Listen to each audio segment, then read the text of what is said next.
Hello, I'm Sam Goff, moderate Republican candidate for County Commission 7th District. Sam, we'll get to that moderate in a second. Thanks for coming down. Why do you want to be the next county commission from District 7? I've been president of Tucker Jefferson in the past for a couple of years. I'm currently president of Evergreen Neighborhood Association. I'm in my second year there, 4 years on the board. I was president of Midtown Memphis Development Corp for 8 years. And in those capacities, I've been downtown before county commission, city council, land use, landmarks, environmental court, well over 100 times. Not always happy with the outcomes. Not always happy with the attention being paid to the wishes of the community. My wife got tired of hearing me complain about it and one day said to me, "Why don't you do something about it?" So here I am. Here you are. Do you live in District 7? I do. Tell us a little bit about District 7. District. I'm familiar with the lines and everything. It's a large district.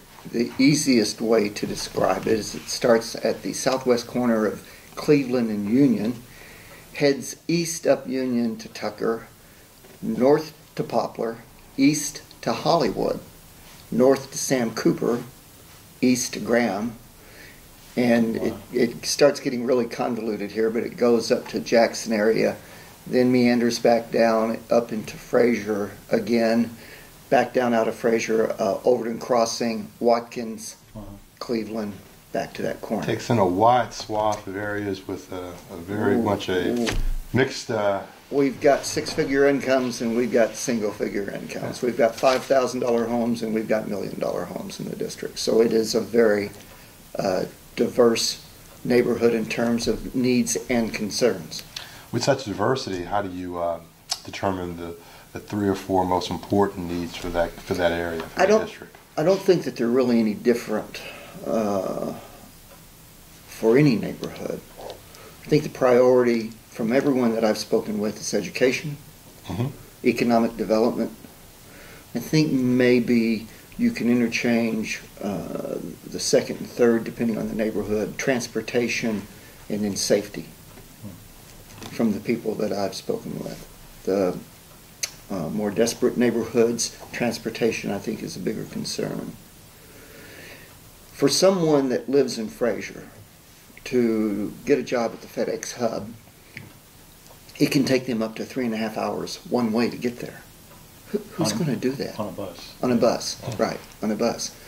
We've got to solve that transportation issue if we really want to make an impact on poverty and employment. So do you have ideas going in, if you get elected, what you want to accomplish? I do. First and foremost, it's education. We've got to find a way to equal the playing field. For my Republican brethren, I say that equal is not equitable, and they don't always understand that initially. Explain that. If we take whatever the funding level is, and there's some dispute as to what the actual dollar amount is that the county provides from the different people I've spoken with, but each child gets the same amount of funding from the county. Now, I would submit that at Germantown Elementary, that level of funding looks a little bit different than it does at Whitney Elementary and Fraser. In Germantown, you've often got pre-K for the pre-K. You've got children coming to first grade reading level, and in some cases even second grade reading level. At Whitney Elementary and Fraser, you have children that come to first grade that have never even seen a book. How can we provide equal resources and expect similar outcomes in those two different situations? It just doesn't make sense. I think we've got to find a way to bring additional resources to the table to make opportunities better for those children that most need them. We know that if children aren't at grade level by the end of 3rd grade, their chances of a productive life diminish greatly. We know that. If we are expecting to have similar outcomes for these children when they're starting at a much lower starting point, we're not giving them a fair shot. We've got to find a way to reduce class sizes for those schools and those children. bring teachers' assistants in, and whether that's funding from a governmental side or public-private partnerships, we've got to explore no options off the table, is what I like to say. I do think we need to explore ways to legally provide additional resources. If we want to solve crime, long run, we need to solve education. As that flame of hope dies out for a child, and they get further and further behind as they age and go through our school system. By the way, I have a 16-year-old who has gone through the Memphis city schools and Shelby County schools until this year. He'll be a rising junior this year. So I'm very familiar with our schools, very familiar. But as they're going through that process and getting further behind, that flame of hope dies out. And as that flame of hope dies out, what does it lead these children to? Because they're going to find a way to make money. Not always the way we'd like. You also talked about economic development. What are some of your ideas about that? Are you comfortable with what's happening with the Edge Board right now and the tax incentives? I'm not. I'm not against tax incentives. I'm not against the Edge Board. I think the Edge Board is getting a lot of heat because government hasn't provided them with adequate cover. Let's government define exactly what types of projects the Edge Board should be involved in. And that way Edge isn't the one getting blasted because they're giving a pilot for a hotel, which I hear a lot of criticism about, because it's perceived as low-paying jobs and not really stirring up the economy, although I might dispute that last part a little bit. Bringing in tourism is big dollars. District 7 includes some of the more economically distressed areas of this town. Do you have ideas about or hopes about what you might do to help those areas that are not just under-resourced but have been neglected for a long time? I was one of the earliest proponents of TIFs, long before the county and city began embracing them. Now they're seen as a viable way of improving areas. Well, we've got TIFs in many of the better areas of town, if you will, for lack of a better term. Why aren't we putting TIFs on Fraser Boulevard? Why aren't we putting TIFs on Watkins?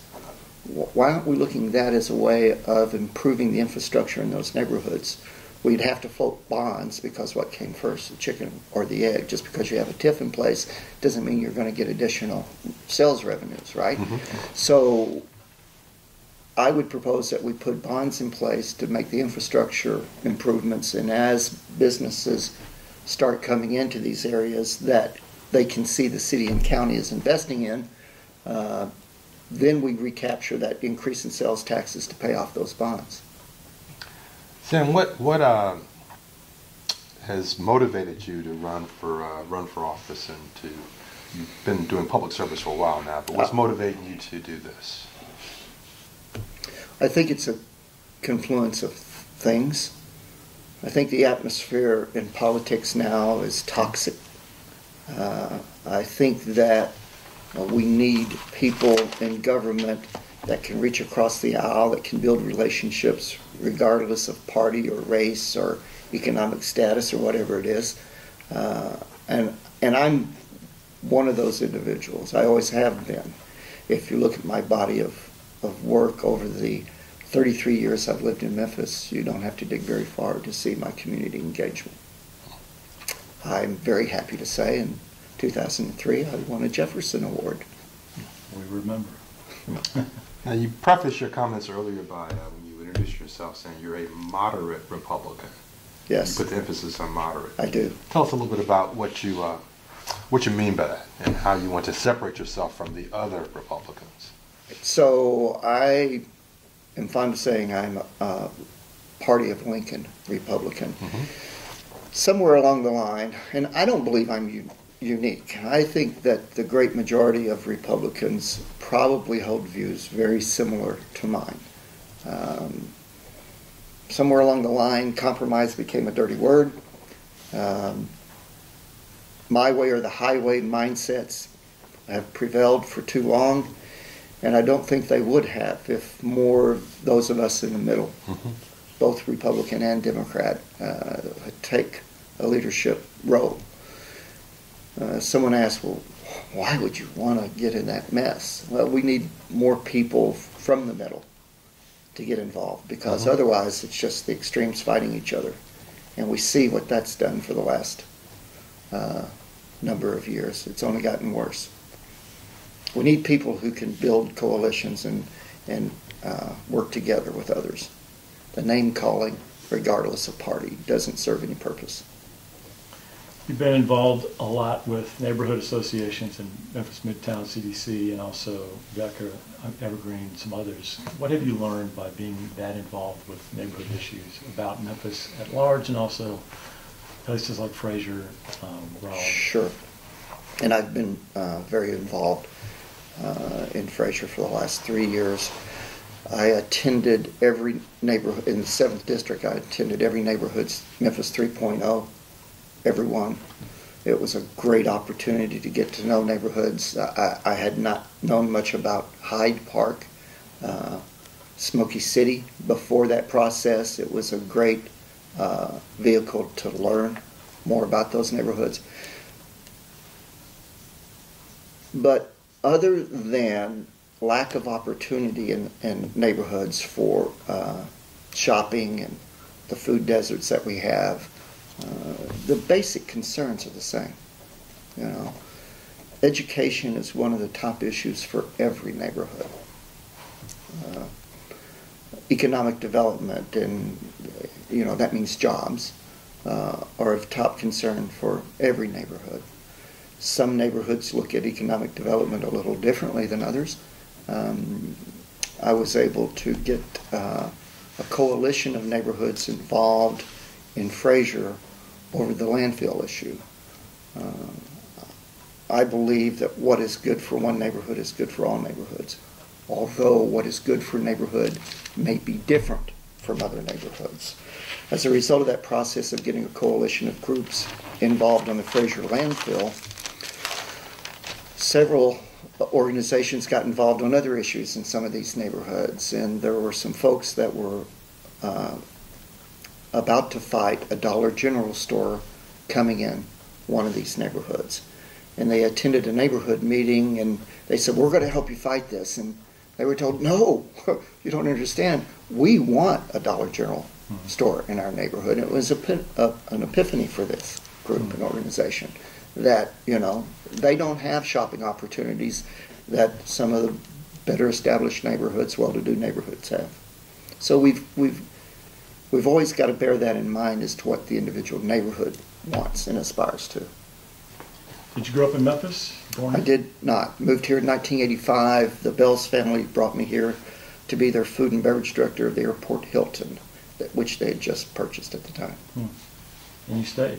And I stayed. I was in the hotel business, and I had been in the preceding years to Memphis, in Phoenix, Tucson, New Orleans, and then here in the space of about 6 years. Wow. What kept you in Memphis? The people. I love the people. Walking down the sidewalk, people you don't know say, hey, how you doing? What's up? And Memphis has some qualities to it that you just don't have other places. I love to visit New Orleans for the food and entertainment. Wouldn't want to live there again. Pretty much feel the same way about Phoenix. It's a modern LA in my mind. Tucson is a very nice community, or at least it was in the 80s when I lived there. I feel a lot like Memphis, actually, although climate is obviously much different. But the opportunities before Memphis now are incredible. We turned a corner somewhere in the early 2000s, and I believe that we are on the path to becoming the great city we all want to be.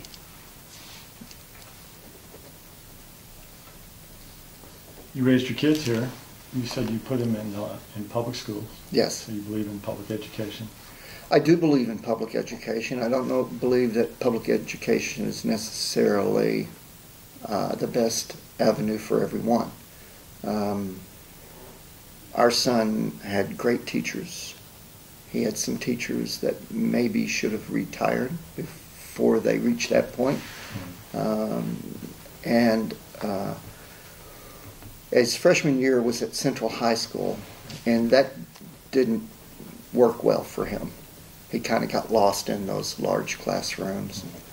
And this past year, we were fortunate enough to be able to put him in Bowie Center, and he has thrived there. What do you think of, you talk about Memphis 3.0, the planning process for Yes. a new citywide comprehensive plan. How do you feel about the processes, and are you optimistic about it? I am. I'm very optimistic about it. I think the leaders are listening. The communities were engaged. The Fraser 3.0 especially, they had to spill over into other rooms because the turnout for it was beyond what they imagined it would be.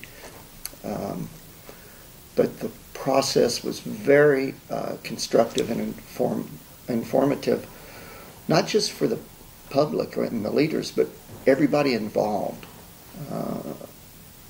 A lot of eyes were opened into what is possible. Anything else you want? No, not really. Anything We we covered didn't most ask of you it. about that you wanted to make sure you talked about? Not really. I was very happy to have been the one that brought Amber Alert to Memphis in 2001 when How I did was. that happen? Yeah, I didn't know about that. My wife and I were driving somewhere, and we listened to NPR a lot, and there was a report on. You are a moderate Republican. I am. And there was a report on Amber Alert just having started in Dallas, and the reason it started. And being in radio at that time, I looked at my wife. I was general sales manager for WREC, and I looked at her and said, "We can do this." And came home, and we got Sheriff's Department, Memphis Police Department, FBI, believe it or not, Secret Service. We got other radio station operators. Everybody came to the table, and the willingness to make this work was great. Was that your first foray into sort of working on the public side of things to get the community organized about something? No. When I first moved to Memphis in 1985, I hadn't been here a month before I joined the Memphis JCs. My wife and I met as volunteers for the American Cancer Society. I'm past president of that. I'm past president of over probably 24 organizations, from the Memphis Advertising Federation, Mortgage Bankers, American Cancer Society, the JCs, Germantown Kiwanis, and the list goes on. Where does that motivation come from to get that involved, that engaged with the community?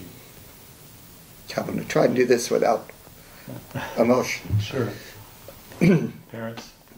No, well, yes, my parents did instill that value in me. My father had a second grade education, and he taught me at a very early age that anyone working for a living deserved respect regardless of what the job was.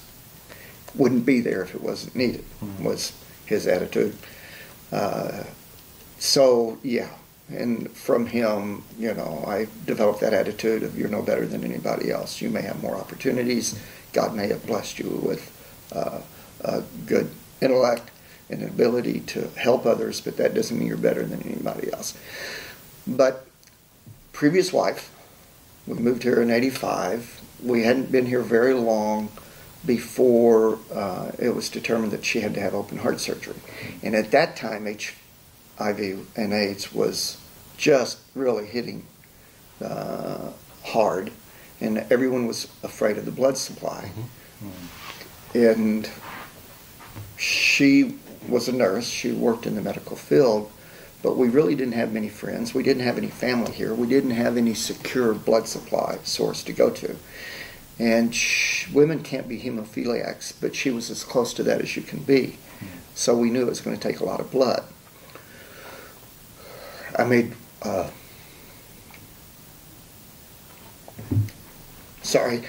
one phone call to a fellow JC friend. Within 2 days, 75 people. Wow. Oh my had God. donated blood. Wow. Sorry. And you didn't even know anybody. And I didn't know many people, Wow. for sure. That's amazing. So, from that, I just feel compelled Sure. to give back. Wow. That's great.